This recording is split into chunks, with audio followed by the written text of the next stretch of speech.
Jusqu'à 14 000 fonctionnaires seront recrutés en 2025 au Togo. On vous dit tout. Bonjour à vous, chers internautes. Vous êtes sur Actu Lomé dans la revue du 8 janvier 2025.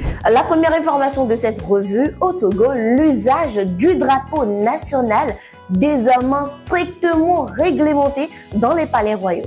Au Togo, l'utilisation du drapeau national dans les palais royaux est désormais réglementée. Seuls les chefs de canton sont autorisés à hisser l'emblème national dans leur résidence suite à plusieurs abus observés parmi les chefs traditionnels. Le ministre de l'administration territoriale, Rodabalo Awate, a souligné l'importance de respecter la valeur symbolique du drapeau qui représente l'identité nationale. Parlons à présent infrastructure au Togo, construction de 21 ponts au Togo, avancée des travaux après 8 mois.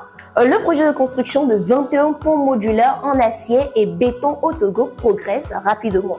Après 8 mois de travaux, le projet a atteint un taux de réalisation de 44,9%, bien au-delà des attentes initiales. Le projet lancé en mars 2024 est financé par la France, 50 milliards de francs CFA, et le gouvernement togolais de 15 milliards de francs CFA. Il s'inscrit d'ailleurs dans une politique de développement rural visant à améliorer l'accès aux services de base et faciliter le transport. Pour cette troisième information, bonne nouvelle, opportunité en or pour les enseignants togolais postulés au programme Fulbright 2026.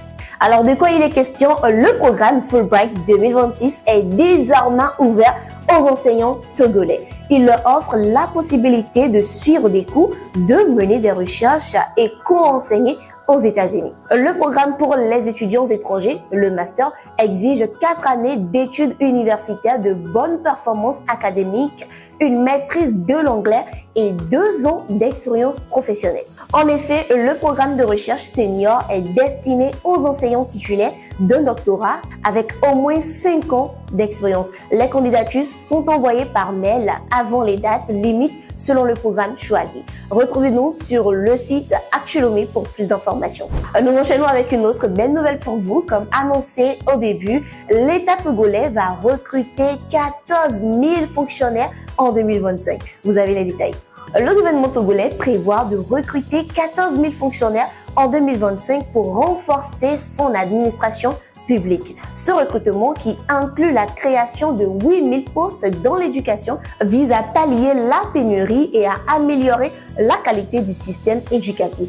En plus, 2400 postes seront ouverts dans les secteurs de la santé et 800 dans le secteur financier. En tout, le nombre d'agents de la fonction publique togolaise passera à environ 83 000 d'ici fin 2025 grâce à cette initiative. L'École nationale d'administration, ENA, participera également au recrutement de 100 diplômés attendus.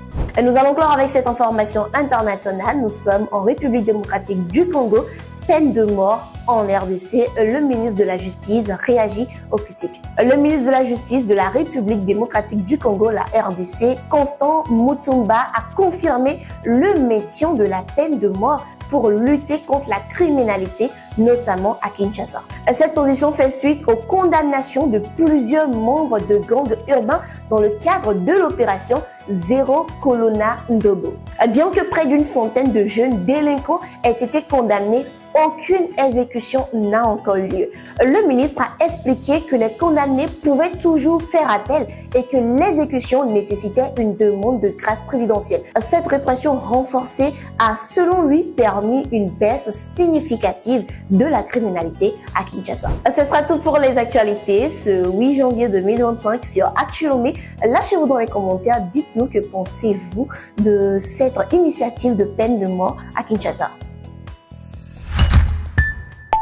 Actu Lomé.